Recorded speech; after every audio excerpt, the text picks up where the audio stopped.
Everyone, good afternoon. So today it's Fridays and nag-grocery haul tayo ngayon kasi namalingki kami kanina ng boyfriend ko doon sa Tabunok, Salisay City, Cebu. Then dito natin ilalagay yung ating pinang-grocery. Dito ilalagay natin yung mga noodles and canned goods, yung mga ganun. So ito na lang yung laman ng ating lalagyan. So meron pala ako ditong chia seed.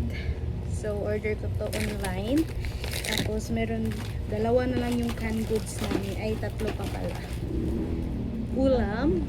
And also we have here an hot and spicy beef loaf. And ulam pa din. Wow, ulam mechado and a frittata. And nag-iisang pansit canton. Tapos ano pa ba? Actually ito is itatanim ko to sa aming probinsya. Nung pag-uwi ko hindi ko siya nadala kaya nandito pa siya. And then we have here plastic para sa ating kamay. And hindi pala kami nakabili ng tuyo at suka. So here silver swan. Meron pa kami ano ba to? Milk. And ano pa ba? Bitsim, Agina Mo. And also ito, hindi pa namin ito nagagamit actually. Tapos oyster sauce and Knorr cubes. Mahilig ako gumamit ng Knorr cubes lalo na pag nag-ano ako yung sa sabaw, nilalagyan ko tapos ginataang gulay, Knorr pa din. Tapos yung mga Del Monte na tomato paste and sauce. Yun na lang yung nandito. Tapos yung gulaman. Now, let's proceed to our sa ating pinamili kanina. Oh my gosh. So, we have here a Marquis. Pero yung Marquis, yung mga junk foods is dito natin siya ilalagay. Actually, meron tong takay. Pero, since makakapasok pa rin kasi dito yung mga mabubuting tao, kaya ayun, tinali na lang namin siya tapos kinabit namin siya sa taas. Tapos dito natin ilalagay yung mga junk foods kasi minsan nag-crave ka. Meron kaming Marquis, cracklings, and sa roller coaster and cracklings. Dito natin ilalagay tapos ganyan siya. Ano pa ba? Ito yung pinamili natin. Actually, mahilig talaga ako sa maanghang. Kaya ayun. Walang choice yung boyfriend ko kundi kain siya ng manghang. Kasi hindi kasi ako nakakalasa pag hindi manghang, kaya walang asin yung aking kinakain. Kaya ayun. Tapos, happy peanut and udon. Masarap to kasi bumili ako ng sardinas. Tapos more. Tapos ito nyo yung pinamili namin na canned goods. Meron kami sardinas and holiday pork and beans. Dito natin siya ilagay. Tapos snacks. More snacks. Alam niyo ba kanina ko ano yung nangyari? Yan. Nung bumili ako nito is yung amount na total na nabayaran talaga namin is 804.40. Tapos sabi niya meron ba daw ako 5 pesos, sabi ko wala. Kasi gusto kong tingnan kung talagang magbibigay talaga sila ng exact na change. Tapos nung pagkabigay niya sa akin, yung binigay lang niya sa akin is 195. Sabi ko supposedly yung change niya sa akin is 195.60, so 60 centavos. So sabi ko wala ba kayong 60 centavos kasi malaki na din yun, hindi mabubuo yung piso mo pag walang 25 cents ganun. For siyang galit. Ba't ko galit dahil kailangan namin yung you have to give the exact change, and hindi ka man lang nagtanong na okay lang po na kaya nang pag okay lang po ba na walang walang 25 cents kasi wala. Hulag siya pa yung galit. Wala, tayo mo. Ito yung ganyan. Tapos bumili din ako ng kape. Kasi minsan, gusto kong magkape.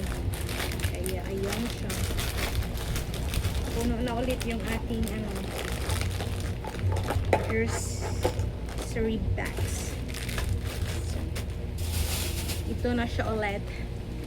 Super dami na yung laman. Tapos ilagay natin ulit yung mga nilabas natin kanina. The main reason why kung bakit ko siya nilalagay sa merong pakit.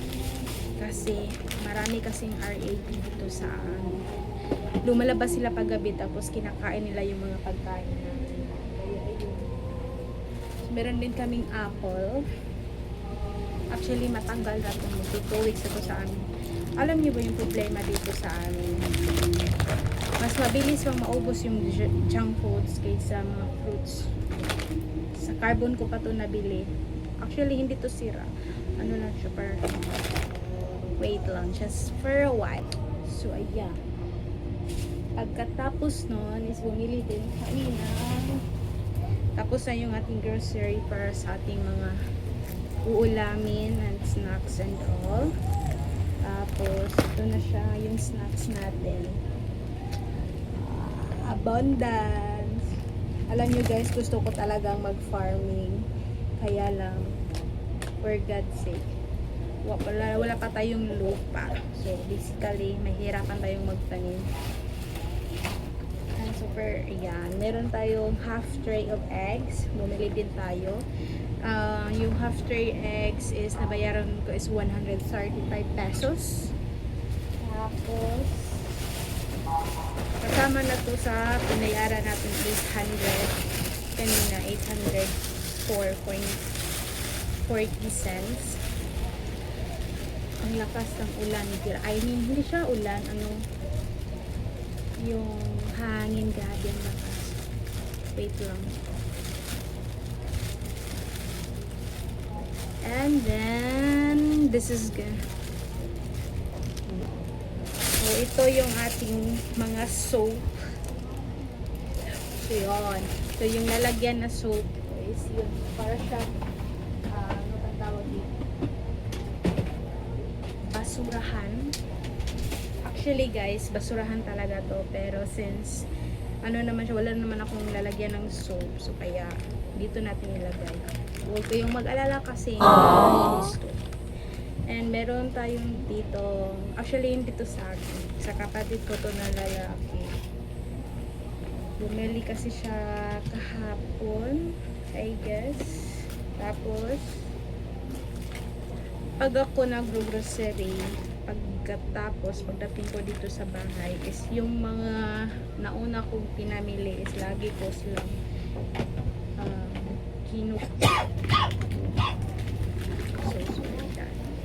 yan, ito yung mga nabili na mga na grocery natin last time. So, kailangan na natin silang kuhanin at iba-ibabaw para mauna natin siyang gamitin. Kasi dapat yung mga ginagamit natin is lagi natin gagamitin is yung mga ano ba to? Yun na natin nilagyan. So, ayan. Bumili ako ng 6 pieces of Bioderm. Tatanggalin lang natin siya. Okay. Oh. And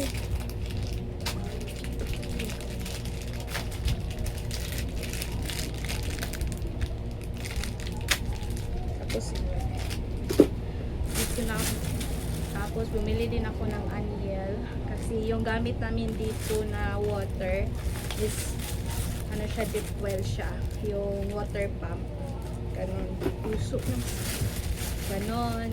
Tapos bumili din ako ng Kala na bar. The main reason why kung bakit ito yung gusto kong gamitin kasi hindi siya nababalik.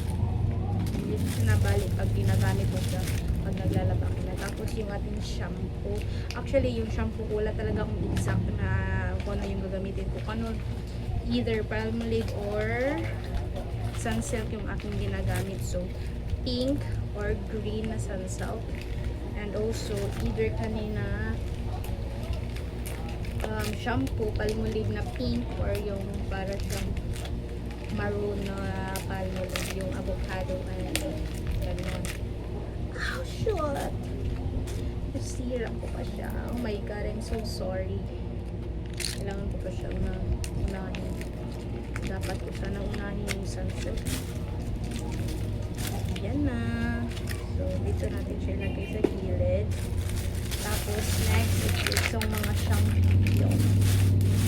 Shampoo na, ano ba tawag dito? Fabric conditioner. Yan.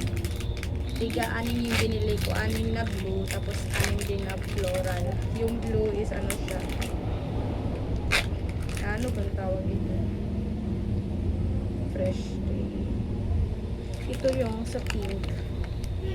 Ang bango nito, super bango.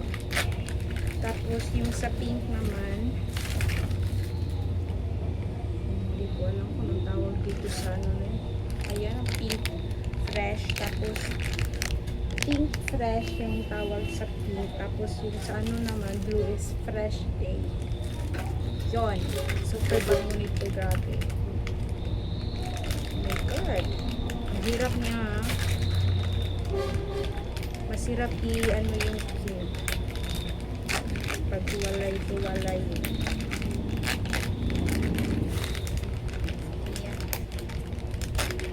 I love the smell so bad sa shampoo na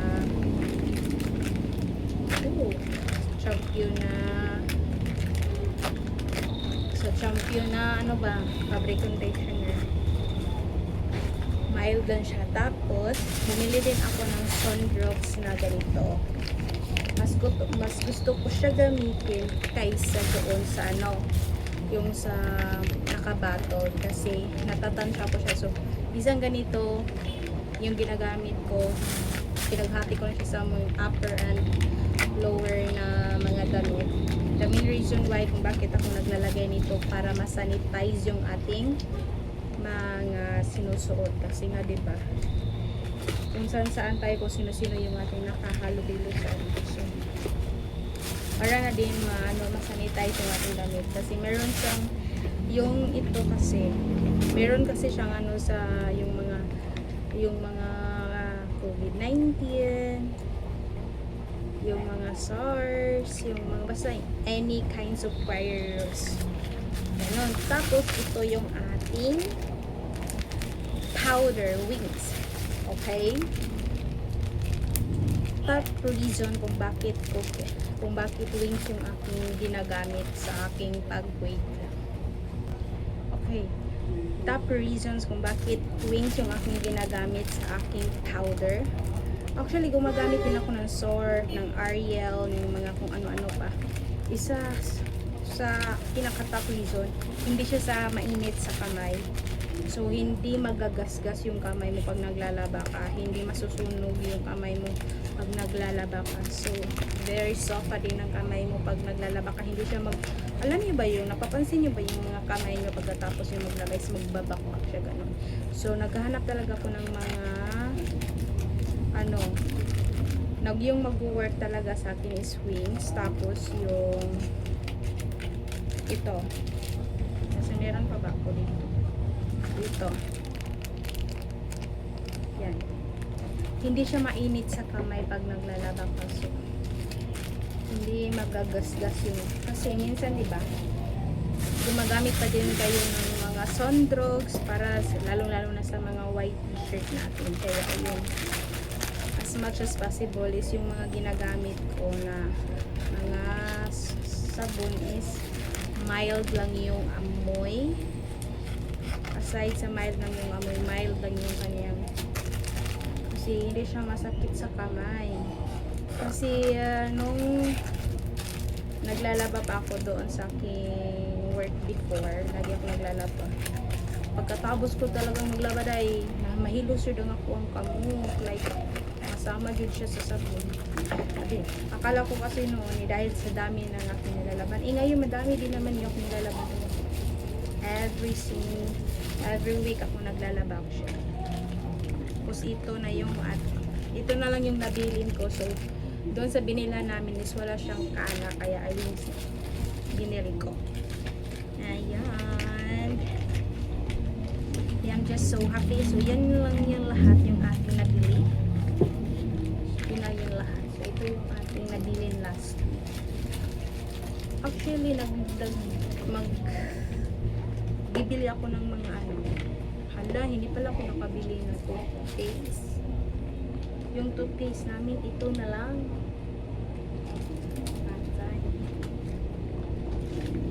Hindi na kasi ako umu-order ng toothpaste yung sa Escoban doon sa ito. Kasi nasisira yung ngipin namin. Alam yung ba nagkabutas-butas yung ngipin namin. Tapos, grabe ang sakit niya sa Meron pa nga akong nabili dito. Hindi ko na siya din bininta. Actually, nagbibinta ako dito sa